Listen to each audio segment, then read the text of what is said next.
Olá, caros alunos, tudo bem? Estamos aqui para mais uma aula do nosso curso de habilitação de oficiais da nossa disciplina Documentos Oficiais e Correspondência Militar. Na aula passada, nós iríamos entrar no tópico que fala sobre a grafia de cargos compostos, questão que está premente também no uso das comunicações oficiais. E também hoje vamos dar então continuidade a esse tema, já entrando aí em algumas características que compõem esse texto. O vocativo, alguns tipos de fechamentos. Vamos abrir um parêntese para tratar sobre observações de uso de alguns termos, algumas partículas léxicas que estão sempre presentes nos textos e de algum modo acabam trazendo algum prejuízo ao texto, muito premente por força de empobrecer esse texto com o uso dessas partículas. Então vamos lá. Bem, aspectos comuns às modalidades de comunicação oficial, grafia de alguns termos compostos e algumas palavras compostas. Vamos lá. Escreve-se com hífen os termos, os cargos grafados com a palavra geral. Né? Então, todas as vezes que eu tiver um cargo composto com essa palavra geral, vai se escrever com if, como está aqui, ó, diretor-geral, relator-geral, ouvidor-geral, comandante-geral, que muita gente escreve sem o hífen, né? Na verdade, comando-geral, comandante-geral. Por quê? Porque esse termo geral funciona como adjetivo ao termo que vem imediatamente anterior, porque temos várias situações de comando dentro da instituição, por isso, né, que vem aí grafado com hífen. Tá? Bem, os postos e graduações de diplomacia, primeiro secretário, segundo secretário, também são grafados com hífen, e os postos de hierarquia militar, tenente-coronel, capitão-tenente, lembrando que a abreviatura desses postos também tem que vir grafados com o hífen, tá? Tem hífen cel. Abro já um parêntese, cuidado com a palavra subtenente. Subtenente não é separado sub-hífen-tenente. É uma palavra só, não está separado aí com o hífen, certo? Bem, cargos que denotam hierarquia dentro de uma empresa. Bem, diretor-presidente, diretor adjunto, editor-chefe, editor assistente, sócio-gerente, diretor executivo. Todas as vezes que formos colocar lá, né, endereçando algum documento que essa pessoa, a pessoa que vai receber esse documento, exerça algum desses cargos, diretor-presidente, diretor adjunto, editor-chefe, terá que ser grafado assim com o hífen, tá? E cargos formados por numerais, primeiro-ministro, primeira-dama, esses cargos também são regidos com essa construção, tá? Temos aí os cargos formados com os prefixos ex, né? Ou vice, ex-diretor, vice-coordenador, vice-presidente, vice-reitor, todas as vezes que assim aparecer esse tipo de cargo com essa formação, prefixo ex ou vice, teremos aí o emprego do hífen. Bem, vocativo. O que é o vocativo dentro de um texto oficial? Aí já estamos tratando especificamente da formatação do texto oficial. Lembrando que na nossa próxima aula vamos abordar aí partes dessa comunicação oficial, certo? Mostrando exatamente essa configuração. Uma dessas partes aí, né, que compõe o texto oficial é o vocativo. É uma invocação ao destinatário. Né? Nas comunicações oficiais, o vocativo sempre seguido de uma vírgula. Em comunicações dirigidas aos chefes de poder, utiliza-se a expressão excelentíssimo senhor, ou excelentíssimo senhor e o respectivo cargo, tá? Seguido da vírgula. Então, veja só, estão aqui os exemplos, né? Excelentíssimo senhor presidente da República, vírgula. Excelentíssimo senhor presidente do Congresso Nacional, vírgula. Excelentíssimo senhor presidente do Supremo Tribunal Federal, vírgula. Veja, essas partículas aí, o vocativo, ela vem imediatamente antes do texto, certo? A gente coloca lá o nome da pessoa a que vai ser encaminhada essa documentação, certo? Se for o presidente da República, se for o Congresso Nacional, o governador do estado, um presidente de alguma empresa, o que quer que seja, né? Identificou acima, logo abaixo a gente vai fazer a referência do assunto, logo depois disso daí, essa partícula entre a referência do assunto e o texto é o que a gente chama de vocativo, né? Senhor juiz, senhor ministro, senhor governador, senhor secretário de segurança, certo? E aí a gente começa o texto. Ora, eu estou dando aqui alguns exemplos, mas quando a gente for tratar especificamente lá na construção do texto, do ofício, a gente vai perceber que não há necessidade mais de se repetir senhor secretário de segurança pública, né? Senhor governador do estado, né? Ou simplesmente excelentíssimo senhor, o senhor governador, o senhor advogado, o senhor secretário. A gente vai ver isso lá especificamente quando formos tratar já dessas partes aí do texto, tá? As demais autoridades, mesmo aquelas tratadas por Vossa Excelência, receberão o vocativo senhor ou senhora, seguido do respectivo cargo. Então, se for o governador do estado, acima lá, né, tem a Sua Excelência o senhor, o nome do governador, a função dele, o governador do estado, né, vem a situação da referência, ou seja, o assunto, e logo abaixo, antes de começar o texto, senhor governador. Simplesmente isso. Isso é o vocativo, certo? Bem, o tratamento prezado, senhor, deve ser utilizado para particulares, certo? Então, vamos evitar essa situação aí, porque denota uma situação mais íntima, né? De prezado. Forma de fechos. Geralmente a gente percebe que as pessoas gostam de fechar um documento, né, sem mais para o momento e aproveitando do ensejo. Tal. Isso, né, no Manual de Redação Oficial da Presidência, na última edição, inclusive, foi estabelecido, lembrando que o Manual de Redação Oficial da Presidência é apenas um elemento que sugere determinado tipo de conduta, como eu falei na nossa aula anterior. Mas lá ele adota, e o que vem sendo adotado também em outras instituições que têm como base reguladora, né, de construção dos seus manuais, da Presidência da República.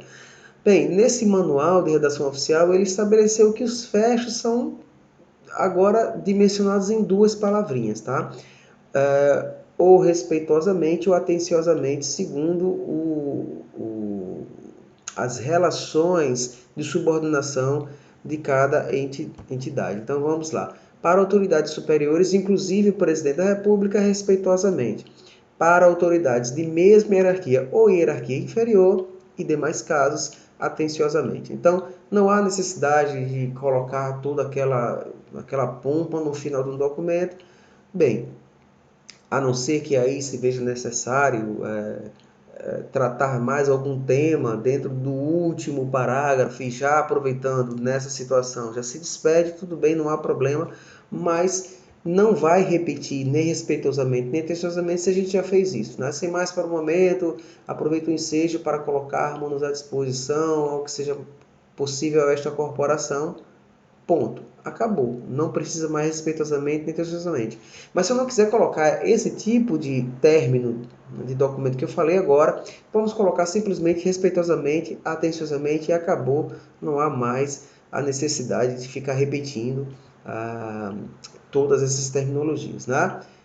Quando a gente for tratar lá no final, na próxima aula, perdão, sobre essa composição dos documentos, analisando caso a caso, aí a gente vai ver especificamente na prática como é que se faz. Hoje, respeitosamente e atenciosamente, fechou o documento, pronto, acabou.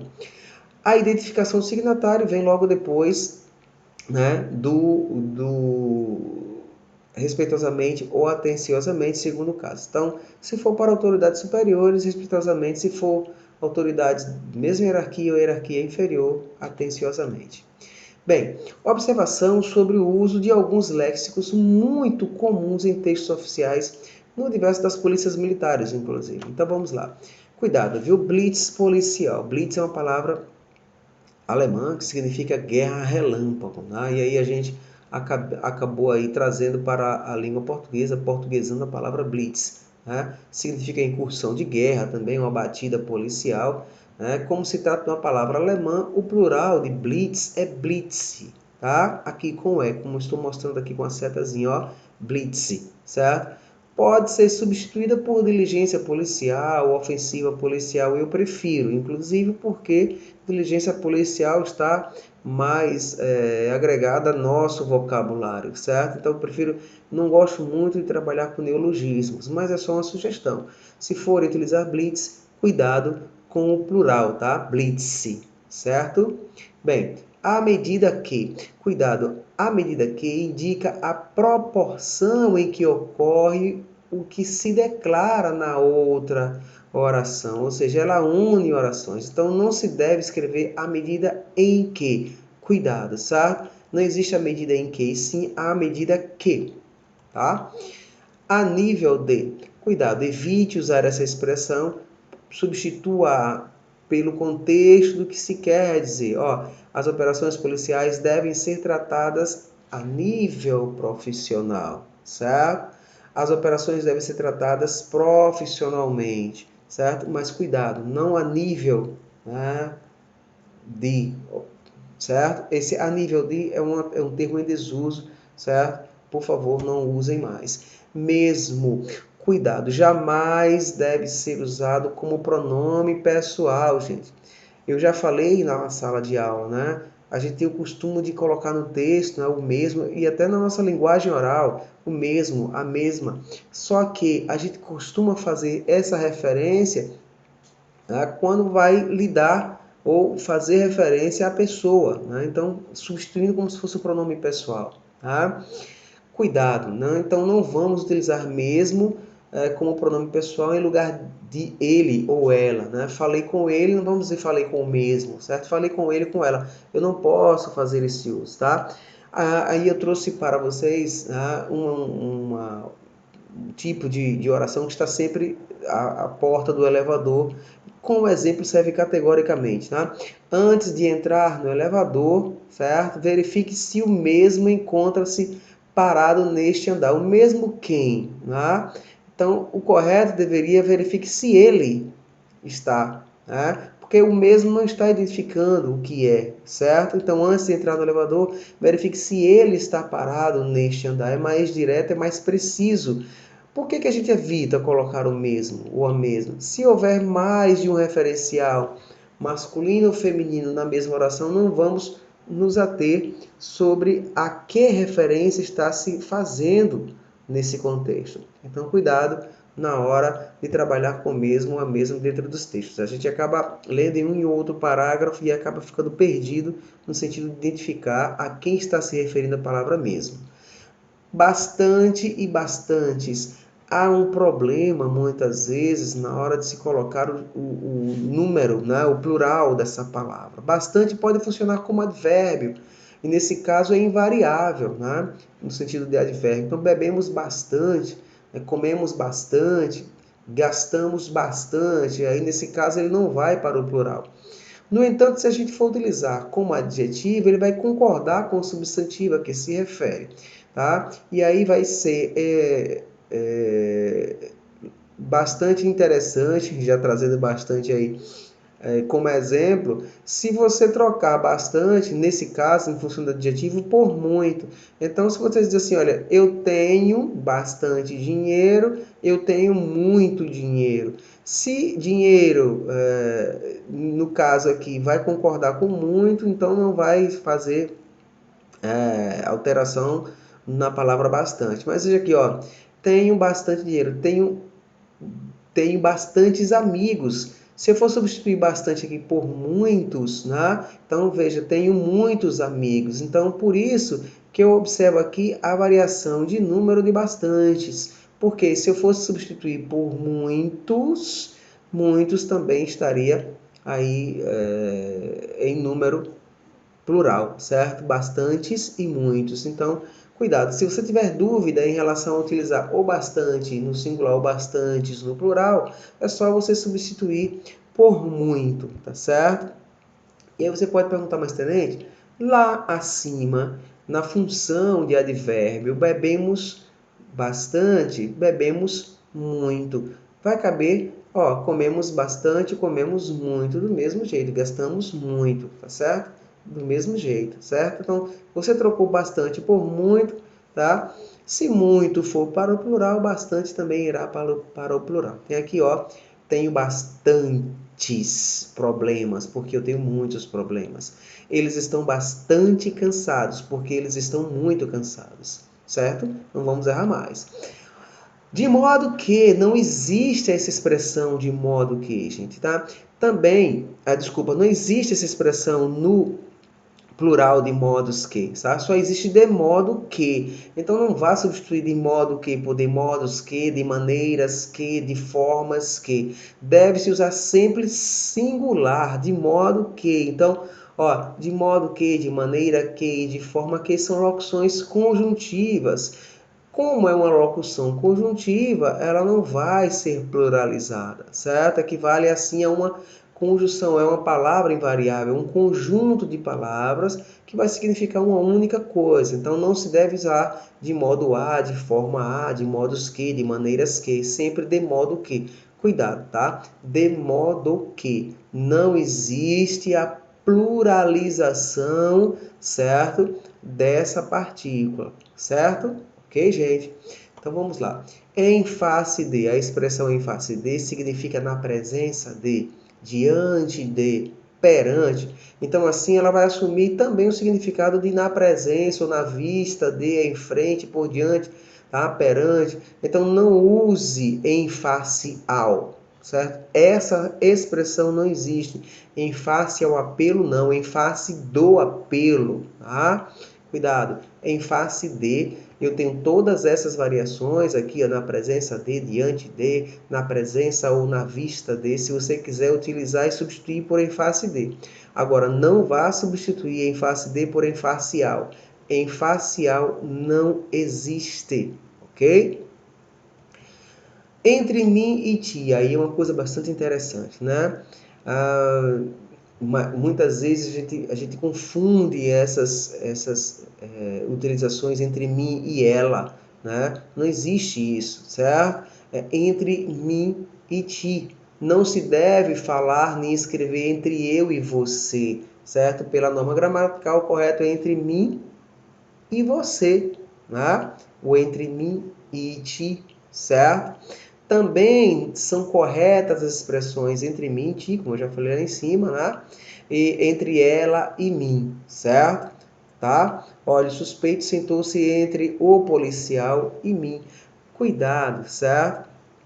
É preferível que você coloque sempre essa partícula que indica a pessoa, né? Mim, ti, né? Se você for utilizar algum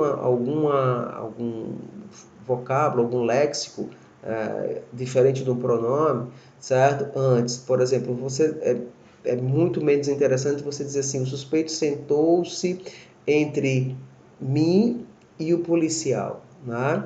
Não, porque fica parece que você vai continuar a oração, né?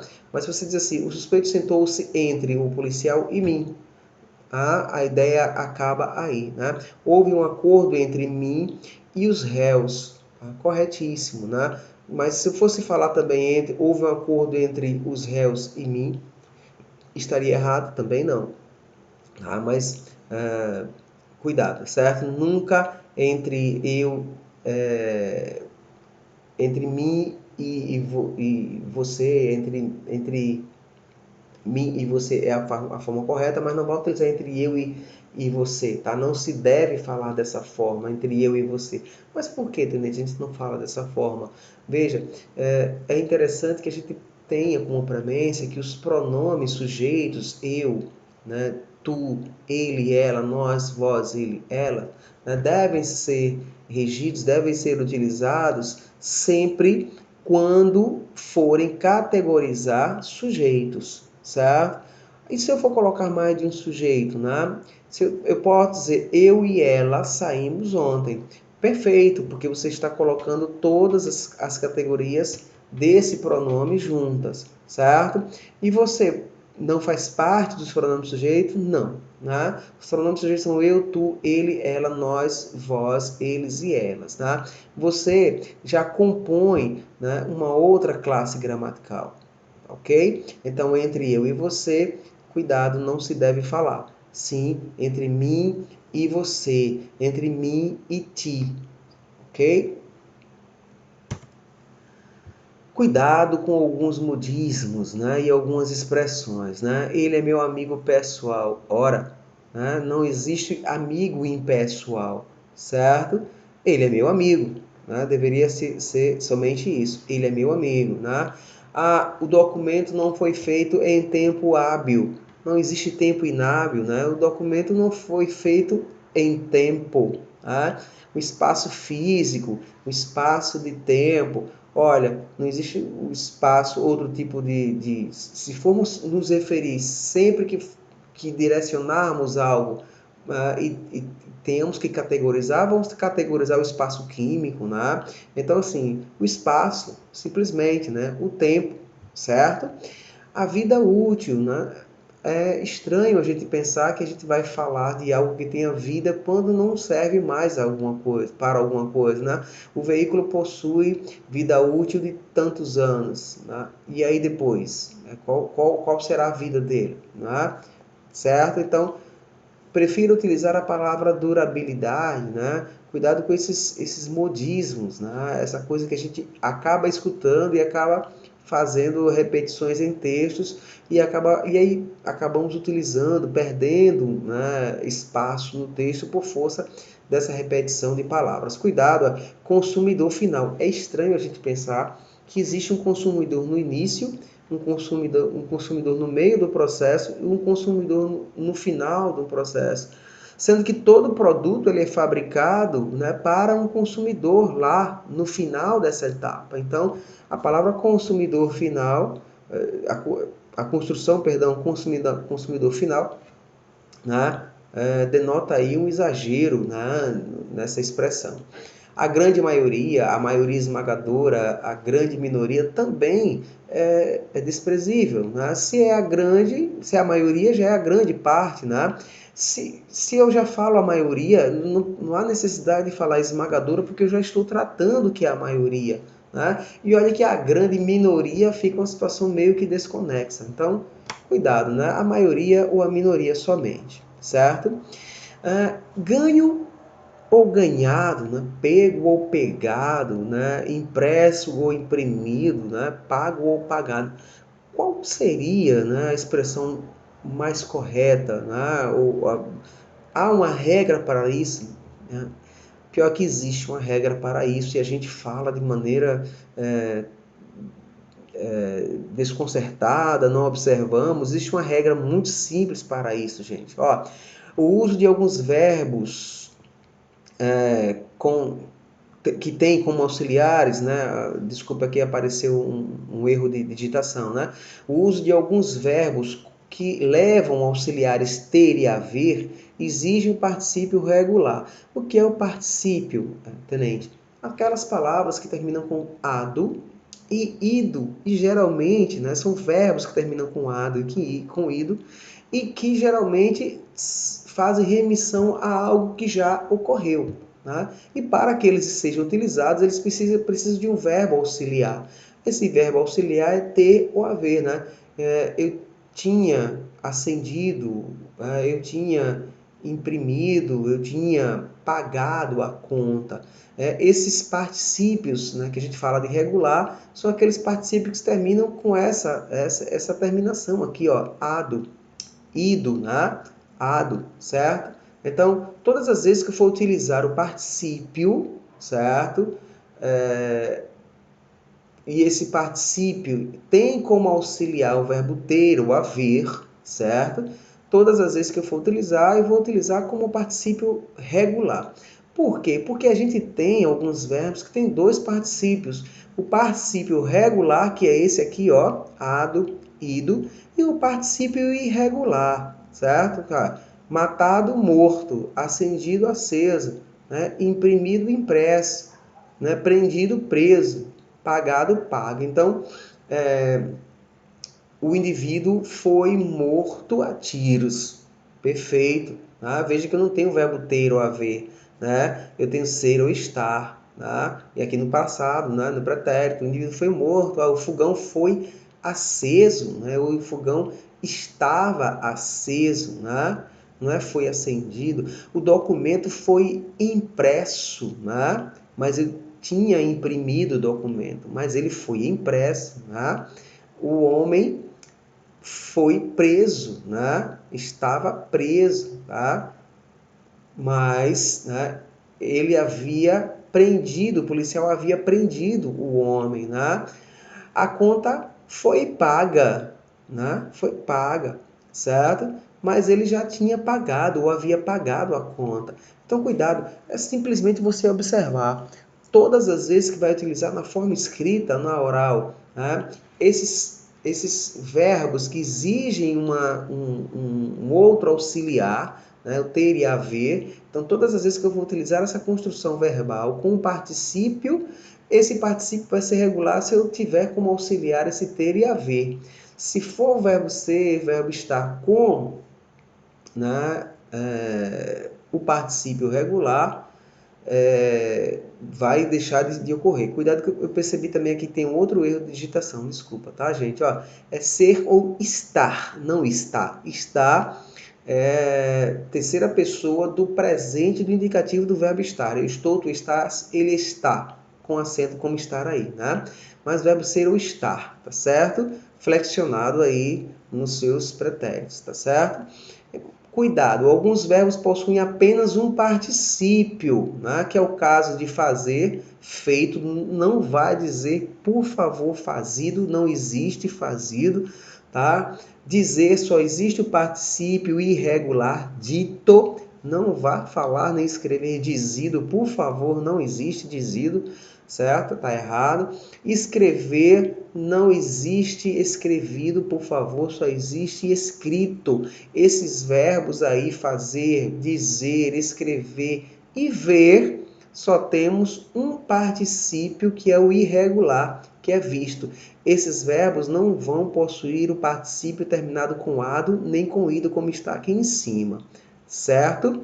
Então, foi particípio que tenha ao lado o verbo ter ou haver como auxiliar, eu vou usar o particípio regular, aqueles que terminam com ado e com ido.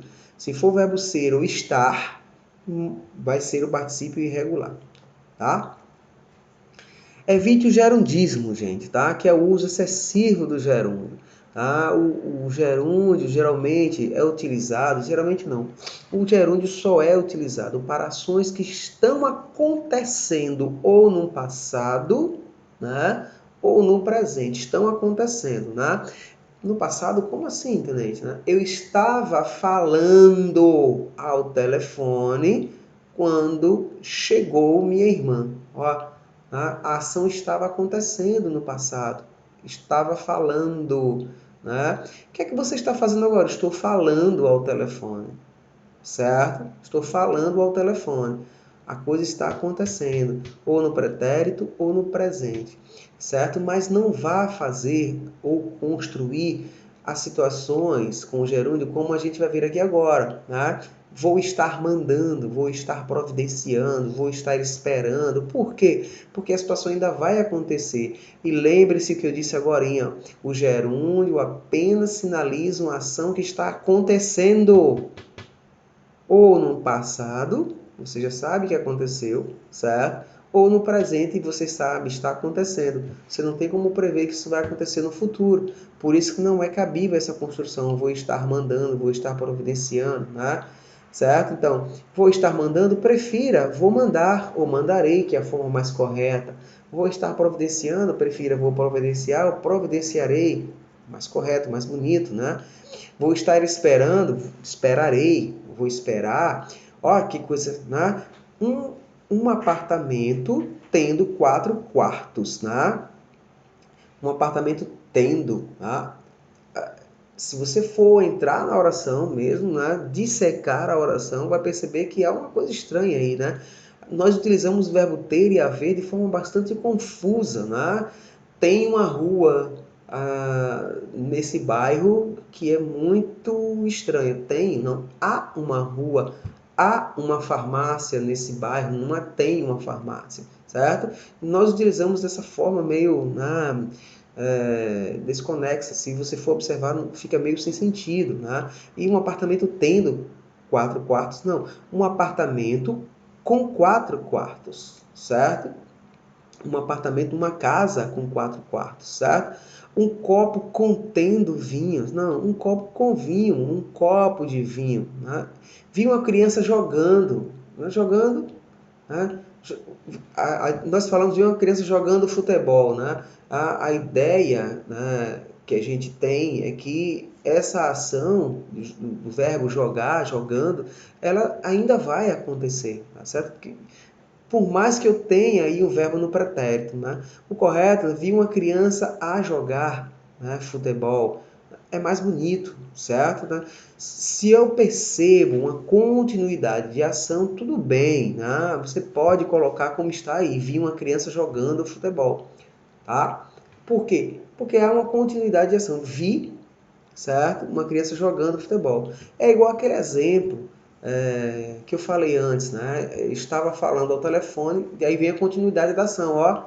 Quando chegou minha irmã, eu poderia falar, né? Estava a falar ao telefone quando chegou minha irmã. Perfeito. Até coloquei aqui, né? Ó, certo? Uma observação nesses exemplos pode-se utilizar o gerúndio, porque a continuidade da ação legitima o seu emprego correto, né? No entanto, eu poderia dizer assim, vi uma criança a jogar, né, futebol. Perfeito. Fica até mais bonito. Como utilizam nossos irmãos portugueses, né? Eles não falam o gerúndio, quase pouco o gerúndio, né? Estou a jogar, né? Estou a comer, estou a caminhar, não estou caminhando, estou comendo, estou a comer, né? Onde e aonde já tratamos disso em sala, né? Lembro muito bem. Cuidado que onde é advérbio com sentido de em lugar que, no lugar. Então, não sei onde ela mora, não sei onde foi a ocorrência, mas quando onde tiver função de pronome, no sentido em que, né? A companhia onde sirvo é ótima, certo? Ó, a companhia em que sirvo, tá? É ótima. Mas qual é a diferença de aonde e onde? Aonde significa movimento, né? Você está indo, movimentando para algum lugar, tá? Então, aonde você está indo? Para que lugar você está indo? Tá? Então não vamos confundir. A licença poética, inclusive, nos faz ouvir em algumas canções, por exemplo, né, a expressão aonde como se fosse onde, mas é licença poética, certo? Então, cuidado, onde, em que lugar, tá? Ou em que, aonde, situação de movimento. A gente percebe muito isso, inclusive em textos, inclusive a palavra onde, substituindo várias outras expressões, dando ideia de localização, certo? Cuidado, vamos evitar onde apenas para em que lugar e em que. Encerrou aí, tá?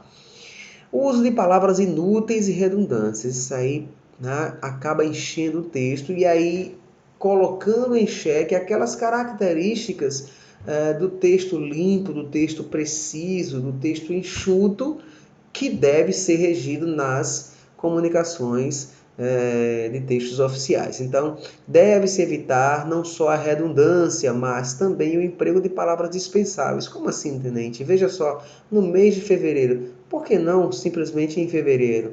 No estado do Paraná, não há nenhuma outra situação que vá fazer referência ao Paraná, uma cidade, sei lá. Então, use apenas Paraná.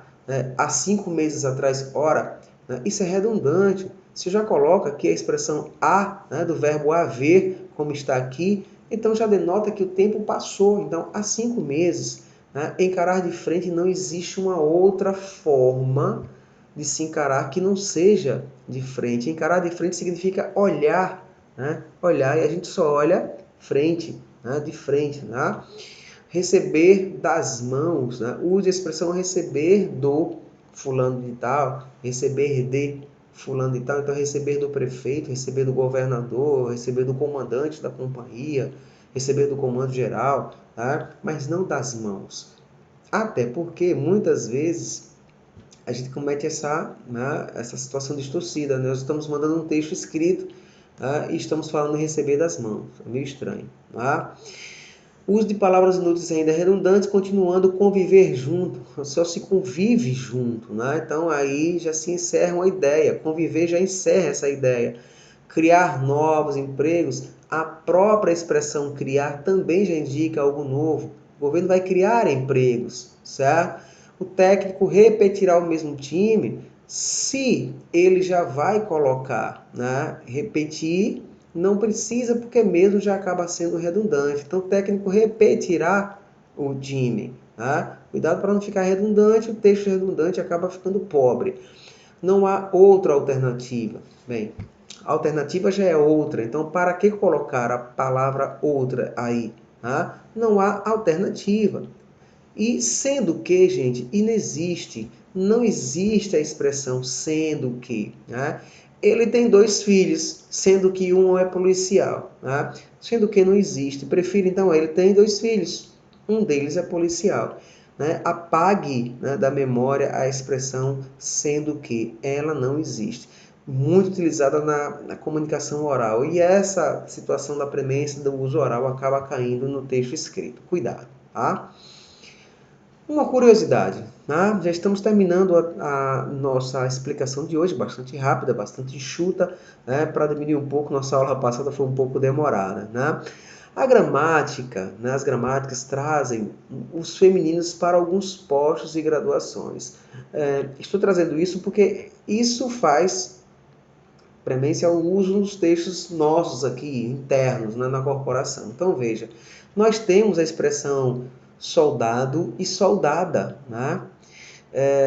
São erradas as construções como a soldado, né? Soldado mulher, uma soldado, a soldados, né? Soldado não é um substantivo comum de 2 gêneros. Veja, viu? Estou falando no aspecto gramatical. As gramáticas trazem assim.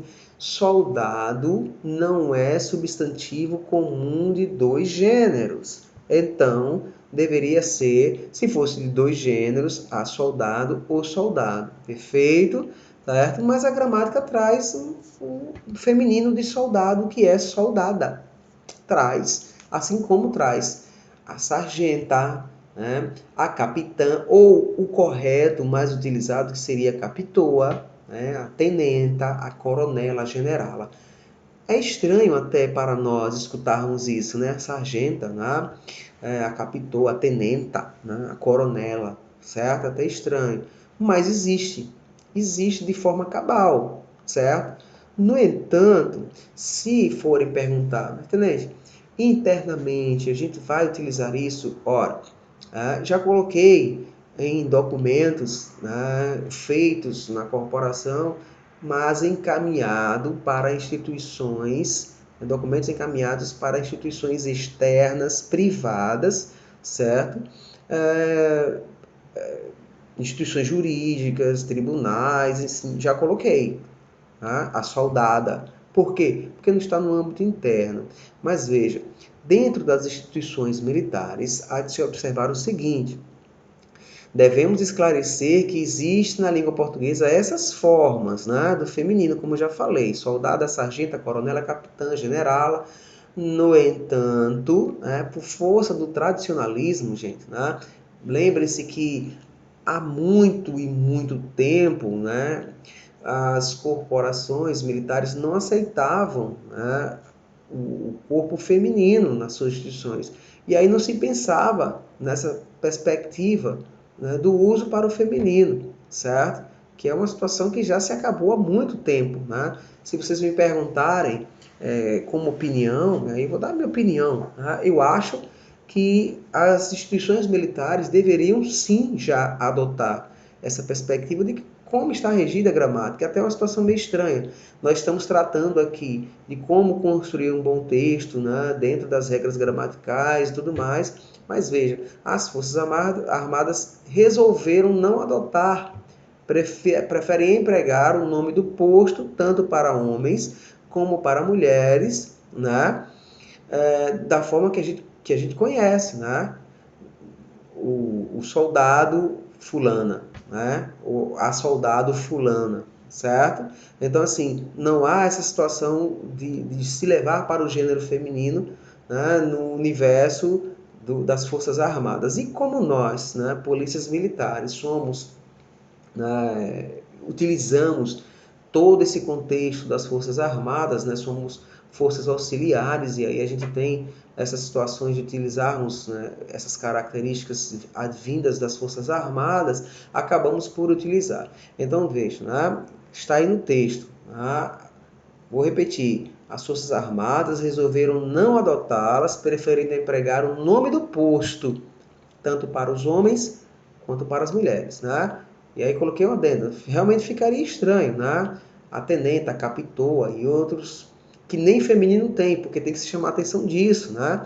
Não existe feminino de major, nem existe feminino de cabo, né? Ao contrário do que eu falei no slide anterior. Está aqui, ó. Veja que aqui no slide anterior não temos as referências de cabo e de major, né? Soldado, sargento, capitão, tenente, coronel, general, todas essas expectativas, todas essas esses léxicos aí tem feminino. No entanto, cabo e major não tem feminino, tá certo? Aí o correto seria, aí são comuns de dois, né? A major, o major, a cabo, o cabo, tá? A única diferenciação fica sendo o artigo nesse caso, certo? Aí, né, a coronel Maria passou as instruções à capitão Marli. É assim que a gente utiliza internamente nas corporações. Então, muito cuidado, certo? Não existe ainda algo que diga que nós possamos utilizar de maneira natural, né, essas designações no feminino, certo? A soldada, a sargenta, a tenenta. Eu, em particular, vejo que nós já deveríamos sim utilizar, aí, salvo as críticas ou as observações contrárias, né, eu tenho que primar, se eu tenho que primar em um texto pelo bom uso das regras gramaticais formais da língua, eu tenho que absorver essas questões. Mas isso, daqui a algum tempo, com certeza, vai ser equacionado.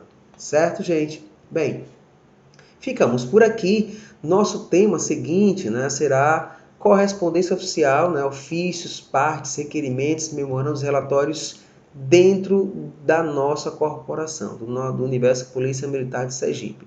E aí já vamos trabalhar com o ofício, trazendo aí os exemplos da construção, as partes do ofício, mostrando categoricamente, inclusive mostrando alguns erros que já tratamos aqui e que vimos aqui nessa aula de hoje. Espero que vocês tenham gostado, né, da nossa aula. Obrigado e até a próxima. Forte abraço.